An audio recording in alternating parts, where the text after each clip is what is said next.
তবে সময় বড় নিষ্ঠুর। নীলা, চাকরির জন্য ঢাকার বাইরে যেতে হবে, কিছুদিন যোগাযোগ কম থাকবে।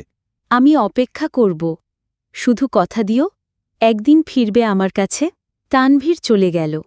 দিন যায়, মাস যায়, যোগাযোগ কমে যায়। একসময় নীলা আর অপেক্ষা না করে পরিবারে সম্মত হয়ে বিয়েতে রাজি হয়ে যায়। তানভীর ফিরে আসে ৬ মাস পর। সুযোগ নিয়েছিল, ফিরে এসে সব ঠিক করে নেবে ভেবে। কিন্তু ততক্ষণে সব শেষ। নীলা আর অন্য কারো হয়ে গেছে। তানভীর চুপচাপ চলে গেল, কাউকে কিছু না বলে।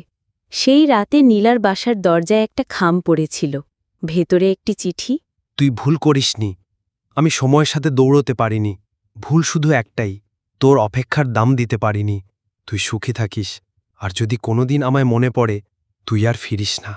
চোখ ভিজে যায়। তুই দেরি করিসনি, তুই শুধু সময়ের ওপর ভরসা করেছিলি। ভালোবাসা সবসময় শেষ হয় না।